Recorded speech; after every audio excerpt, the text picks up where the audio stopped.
আজকের রান্না বান্না। আজকে এটা কি ভাজি বলেন তো, দেখে কি মনে হচ্ছে?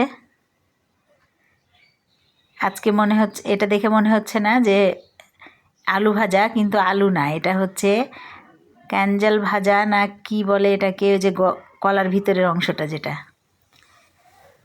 ওটা ভাজি। আর হচ্ছে লাল শাক ভাজি।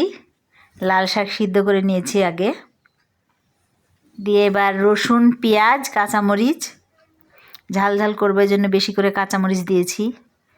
লাল শাক ভাজিটা, আগে লাল শাক ভাত খেয়ে খেতাম, তো ভাতগুলো কি সুন্দর লাল হয়ে যেত। এখন আর এই ধরনের শাক পাওয়া যায় না। এই যে দেখেন শাকের কালার কি, লাল শাক অথচ সেদ্ধর পরে কেমন একটা কালার হয়ে যায়, এবং ওই রকম লালও হয় না। আগে মানে একটা আলাদাই আনন্দ লাগতো লাল শাক দিয়ে ভাত মেখে খেতে, মানে ভাতগুলো লাল হয়ে যেত, অনেক মজা লাগতো। আমার মেয়ের অনেক পছন্দ ওই লাল শাক ভাজি।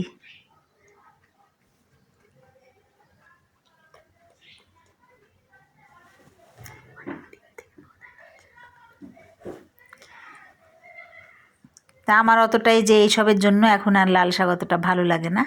আমার মেয়ে বলল লাল শাক খাবে, এই জন্য করলাম।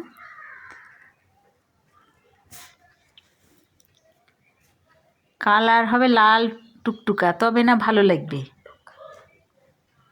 লাল টকটকা কালার হলে অনেক ভাল লাগে।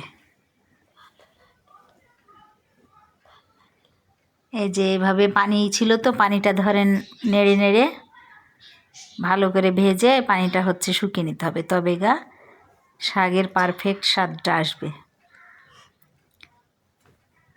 এজন্য কিছুক্ষণ সময় নিয়ে নাড়াচাড়া করে, এমনি তো শাক এইরকম, তারপরে ভালো করে না ভাজলে স্বাদ লাগবে না। আর করব আলু দিয়ে ঢ্যাঁড়স চচ্চড়ি।